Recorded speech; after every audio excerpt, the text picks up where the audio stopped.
जय गजानन। मैं आचार्य अमित तिवारी। आज हमारा विषय इस दौर की सबसे प्रमुख समस्या से जुड़ा हुआ है।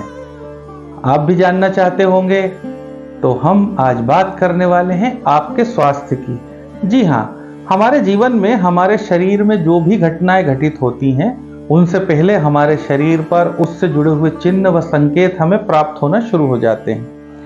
यदि सही समय पर हम उनके विषय में जानकारी ले पाएं, तो निश्चित ही हम उनका समाधान ढूंढ पाते हैं। और यह स्थान हमें प्राप्त हुआ है, वो है हमारे नाखून। जी हाँ, हम अपने नाखूनों से व्यक्ति के स्वभाव का, सौभाग्य का और साथ में सबसे महत्वपूर्ण उसके स्वास्थ्य का पता लगा सकते हैं। और इस पर चाहे भारतीय मत हो या पाश्चात्य मत, दोनों ही राजी हैं। गरुड़ पुराण में लिखा है, जिनके हाथों के नाखून तुष की तरह होते हैं, अर्थात पीलाई या पीलापन लिए हुए होते हैं, उनमें पौरुष की कमी देखने को मिलती है। और जिनके नाखून टेढ़े और रेखायुक्त होते हैं, वह दरिद्री होते हैं। आप भी देखिए अपने नाखूनों की ओर, कहीं कोई ऐसे चिन्ह न मिले। जिनके नाखूनों पर धब्बे हों और देखने में अच्छे न हों, वह दूसरों की सेवा करके यानी कि नौकरी करके अपना जीवन यापन करते हैं।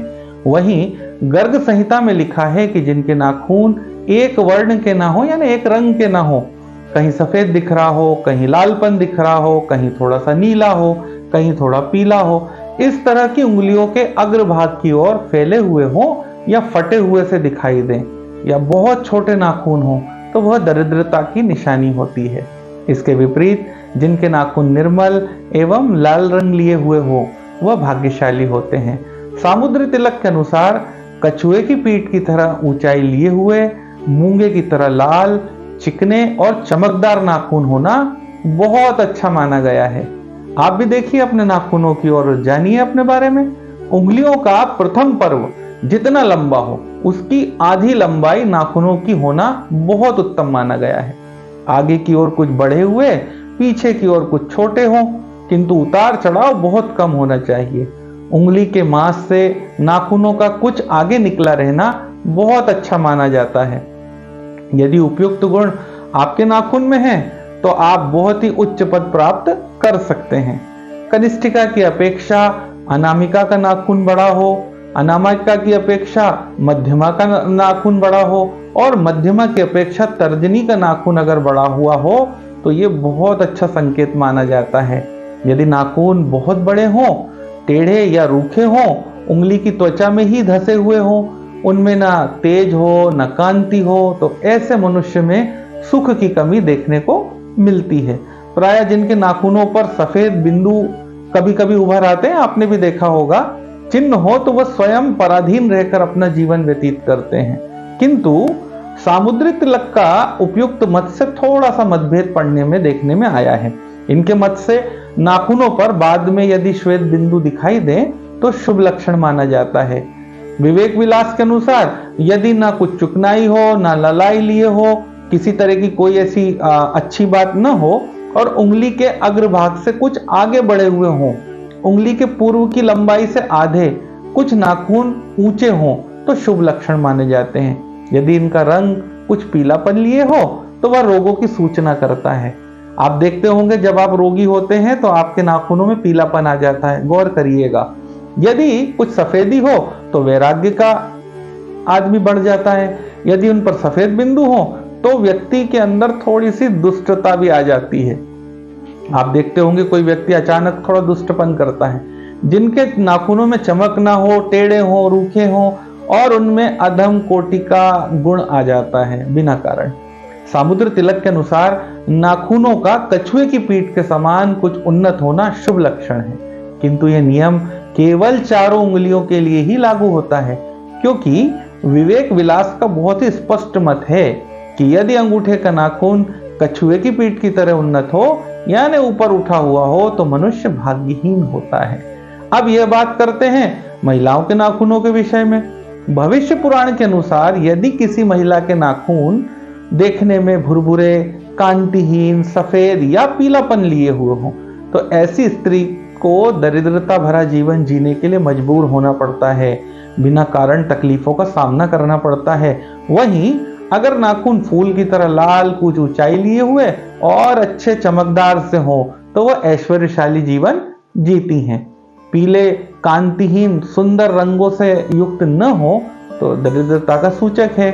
गर्ग संहिता के अनुसार नाखून पर सफेद बिंदु होना सुख के आगमन का भी संकेत है। आप देखिएगा आपके नाखूनों पे अचानक कोई सफेदी से उभर आती है तो बहुत अच्छा संकेत है। अब हम बात करते हैं पश्चिमी हस्तरेखा विशेषज्ञों की। उनके अनुसार हमें नाखूनों को बहुत अच्छे तरीके से देखना चाहिए। वैसे तो सभी हस्तरेखाविद इस पे ध्यान देते हैं, उनके नाखूनों की आकार, बनावट, उनका खुरदरापन, चिकनापन, कोमल, कठोर, बहुत जल्दी टूटने वाले तो नहीं है, दबाव सहने वाले हैं कि नहीं। इन सभी बातों से जातक के स्वास्थ्य का बड़ा स्पष्ट नक्शा हमारे सामने आ जाता है। वास्तव में नाखूनों का खुद का कोई रंग नहीं होता, किंतु नाखूनों के नीचे जो उंगली का उभार है उसका रंग नाखूनों के अंदर से छनकर आता है। जो हमारे शरीर में फैली नसें हैं उनका अग्रभाग उंगलियों में भी फैला होता है। इस कारण उंगलियों का अग्रभाग उस स्थान की दशा बताने वाला होता है। नाखूनों का बहुत ही महत्वपूर्ण स्थान माना गया है। जैसे ही हमारे शरीर की आंतरिक शक्तियों में कुछ परिवर्तन होता है तो उसका प्रभाव हमारे नाखूनों पर पड़ता है। शरीर की त्वचा, रंग, रूप, चिकने, चमक, कोमलता आदि से हम ये सब आसानी से जान लेते हैं कि व्यक्ति का जीवन उत्तम है, मध्यम है या निकृष्ट है। अब मैं आपको बहुत ही महत्वपूर्ण बात बताने वाला हूं कि यदि किसी व्यक्ति के हाथ के नाखूनों पर कोई खड़ी रेखा जो कि भूरे रंग की हो सकती है, डार्क रंग की हो सकती, गहरे काले रंग की हो सकती, एक हो सकती, एक से अधिक भी हो सकती हैं, तो ये बताती है कि इस व्यक्ति को सांस से संबंधित कोई परेशानी होने वाली है या हार्ट से रिलेटेड कोई गंभीर रोग होने वाला है। और हम ये डिसाइड कैसे करें कि भैया कब होने वाला है? तो आप गौर कीजिए कि किसी भी नाखून की औसत आयु 6 माह मानी जाती है।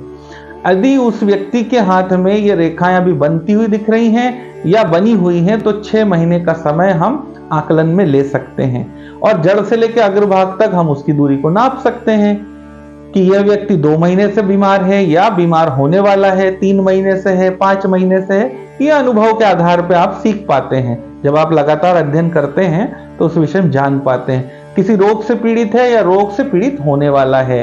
उसको हम अपने गहन अध्ययन से आराम से देख सकते हैं और उसके निवारण की भी जानकारी मिल सकती है। अब हम बात करेंगे कि यदि किसी व्यक्ति का नाखून बहुत चौड़ा हो लेकिन लंबा कम हो तो ऐसे व्यक्ति दूसरों की आलोचना करने में बहुत व्यस्त रहते हैं। साधारणतः उंगली के पहले पर्व से आधी नाखून की लंबाई होना चाहिए। इस अनुमान से यह निश्चय हम खुद कर सकते हैं कि नाखून कितने कम लंबे हैं। आप ही देखिए अपने नाखूनों की ओर। यदि सामान्य से कुछ कम हो तो प्रकृति ऐसे व्यक्ति की होती है, वो बात बात में आलोचना करता है, दूसरों के काम में मीन मेख निकालता है। और यदि गुण ज्यादा हो तो ऐसे व्यक्ति किन्हीं चीजों के रहस्यों को जानने के लिए बड़े उत्सुक रहते हैं और सदा प्रयत्नशील भी रहते हैं। वह साहित्य हो सकता है, संगीत हो सकता है, व्यापार हो सकता है, कोई लेक्चर देने वाले व्यक्ति के अंदर भी यह गुण बहुत ही सहायक साबित होते हैं।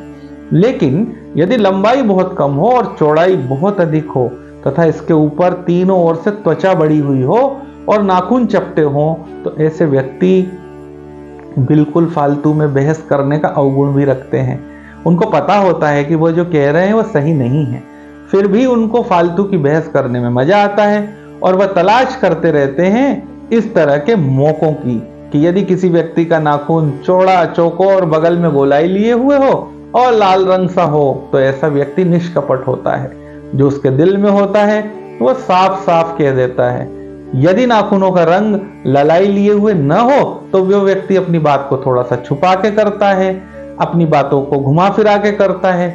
यदि किसी व्यक्ति के शरीर में रक्त प्रवाह ठीक नहीं है तो ऐसे व्यक्ति को अपने नाखूनों में हल्का सा नीलापन दिखाई देने लगता है। और इस तरह से आज हमने बहुत सारे नाखूनों से जुड़े हुए रहस्यों को जाना और भी हम इस विषय पर आगे बात करते रहेंगे। लगातार यह विषय बड़ा ही गहन अध्ययन का है। हस्तरेखा विज्ञान एक ऐसा विज्ञान है जिसको जितना ही हम देखते हैं, जानते हैं, उतना ही कुछ नया रहस्य हमारे सामने आता रहता है। हमारे ऋषि मुनियों ने, ज्ञानी जनों ने, गुणी जनों ने लगातार रिसर्च करके हमें इतना ग्रंथ दे रखे हैं। यदि आप हमारे चैनल पर नए हैं तो आप इसको सब्सक्राइब करिए, बेल आइकन दबाइए, लाइक करिए और शेयर भी करिए। आपके कमेंट करके हमें बताएं कि हम आपके लिए और किन विषयों पर जानकारी सामने ला सकते हैं। तो फिर मिलते हैं अगले एपिसोड में कुछ नई जानकारी के साथ। आज के लिए जय गजानन।